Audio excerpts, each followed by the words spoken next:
Remember the last time you swiped your card or used your UPI at your favorite store or restaurant? What if I tell you that there's a 99% chance that you were dependent on the same company's machines for all of these transactions? This company is the unspoken giant in the fintech world and makes over 1,700 crores in yearly revenues and will also be one of the hottest IPOs this year.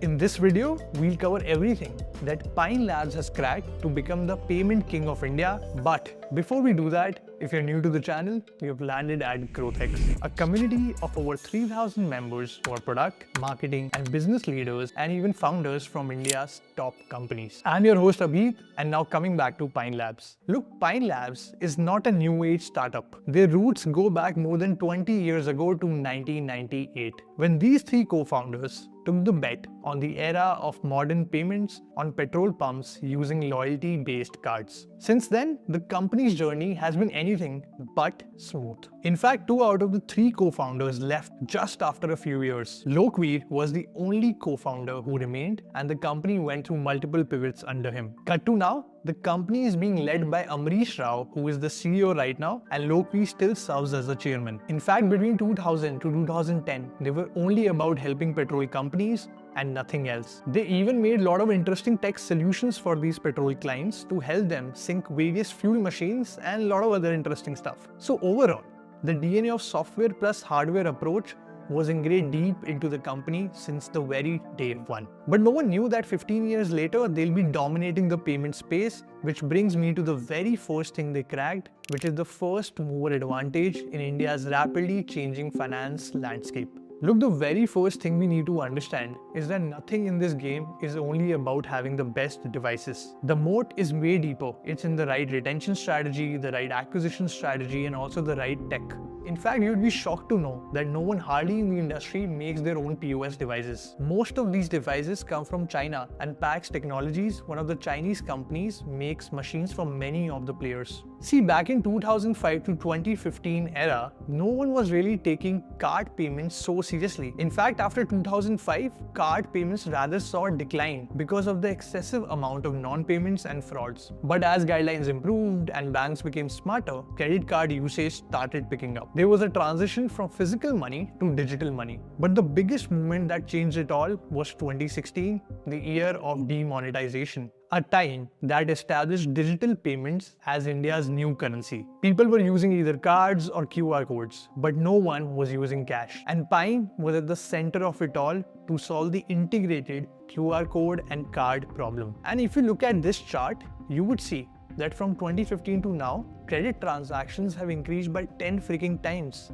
People have been using credit cards despite the UPI growth, and the average spends per card for credit card brands have been increasing, as you can see here. And by the way, the industry average for annual spends on cards has also increased to 2 lakhs right now. But the question is, how did Pine beat competition from banks and players like mSwipe, EasyTap, and Innovati? And obviously, the market has changed, and Pine has to deal with more and more players right now, be it Paytm, MobiKwik, and even Razorpay. We'll talk about this in depth later in the video. But for that, we need to first understand the 3 problems that were in the market. But before we get into understanding the problems in the market, we want to share with you that understanding your users are one of the very early yet critical steps of growing your business or product. And this is something we teach in depth in our user research module in the first week of 4-week growth program. This 4-week growth program is where you learn entire A to Z of growth. You'll understand how to acquire customers, how to onboard them, how to retain them, how to monetize them, and generate revenue. The most interesting part of the program is that this learning happens with peers who are industry leaders, operators, and even founders of some of the top companies in India. And this is taught by program directors who have built and led growth teams at companies like Crore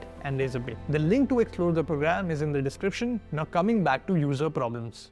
See, the first problems retailer had was that they wanted fast light devices that had all the options of QR, EMIs, and all that jazz, and basically would accept transactions from all the banks. Second, these retailers wanted low card fees. This card fees is also known as MDR or merchant discount rate. It is basically a fee that retailer pays for the entire transaction. It's anywhere between 1 to 3% and gets distributed among network, like Visa, Mastercard or Amex, and also one bank called Acquiring Bank. We'll get deeper into this some other day, but this is something that gets deducted from retailers' end. The third problem was smoother real-time inventory management, billing, working capital loans, rewards, etc. And Pine was the first one to solve all of these together better than anyone. They were the first movers in a lot of things. They brought Android devices that were fully touch and had everything on the cloud. They added another layer of real-time inventory management system in the same machine. They also solved for customer engagement program using the customer data, and also solved value-added stuff like BNPL, EMI, QR features, everything else. So in a nutshell, while everyone in the market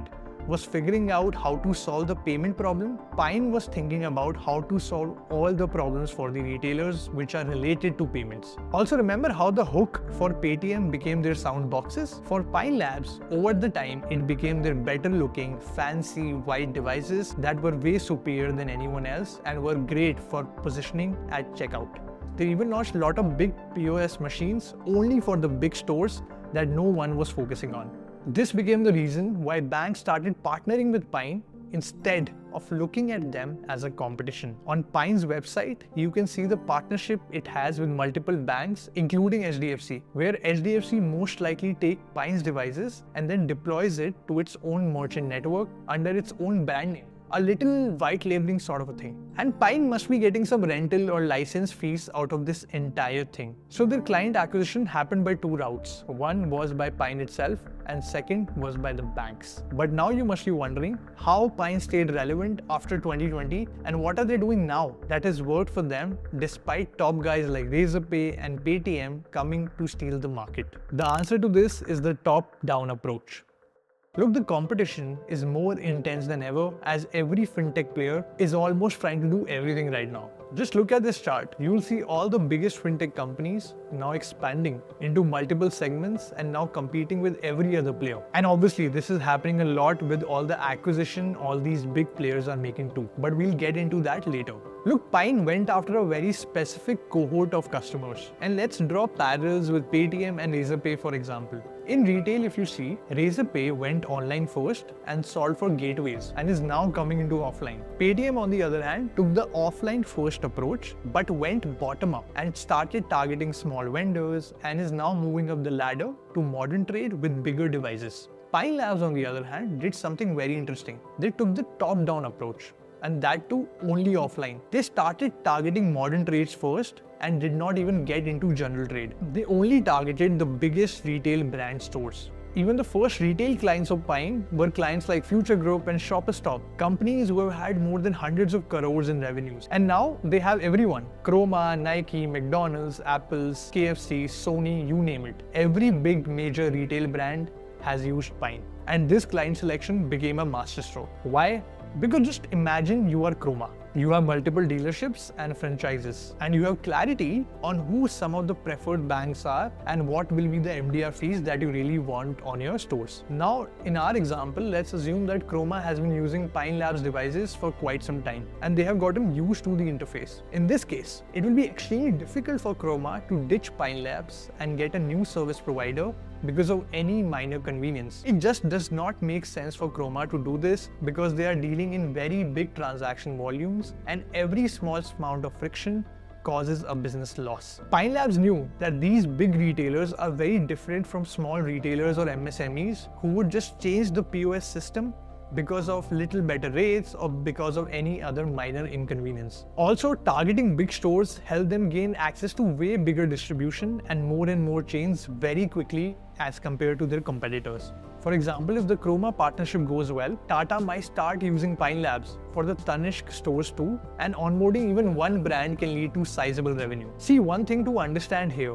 is that the main money is not in one-time installation fees, but in the recurring fees that Pine Labs generates from subscription charges and other EMI and processing charges. The entire business model is a recurring SaaS-like business model. So the approach of having few customers who transact on big volumes and stay longer with you is better than having more customers who transact on fewer volumes and even have the highest probability to churn. In fact, as for the company, they only have 30 to 40% of the revenue coming from machines, and the rest is coming from everything else that they do, that we'll discuss shortly. And now Pine is trying to penetrate into the other side of market. For that, they're also moving beyond India and even targeting smaller retail merchants like Kirana shops. They even have some devices which compete directly with Paytm's machines. Yeah, you heard that right. So Paytm, Razorpay and Pine Labs all are competing with each other right now.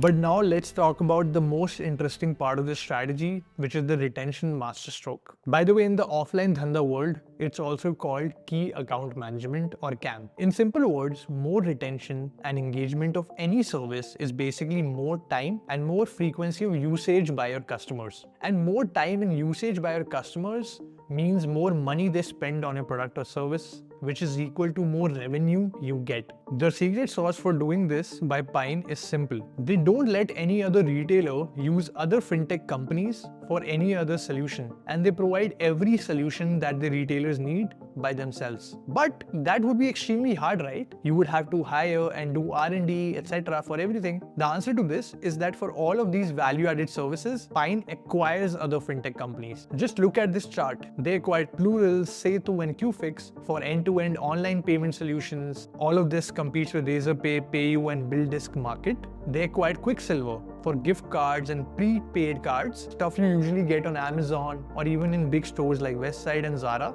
In fact, I was shocked to know that they have an 80% market share in this category, and any brand you can think of does the prepaid and gift card thing through them. Even Amazon. They even acquired Saluto Wellness for employee and staff care of the stores. And all of these acquisitions together make sure that the core customer, which is the big retailers, stay more engaged with their services. So Pine does one thing very beautifully. They just pitch all of their value-added services to their old clients and make them more stickier. By doing this, Pine does not remain a payment company, but becomes an ecosystem of managing everything in the retail store. This leads to more reliability on Pine, creates more trust, and eventually increases more average revenue per user through additional fees that they get from all of these services. And now it'll be interesting to see what strategy Pine deploys to make sure that they are able to fight all the new players, and also how they go from the 1,000 crore to 10,000 crore journey. Also, it'll be interesting to see how the IPO goes. If you like this video, you would definitely love the last video we did on Haldiram's. I'll see you in the next one. Ciao.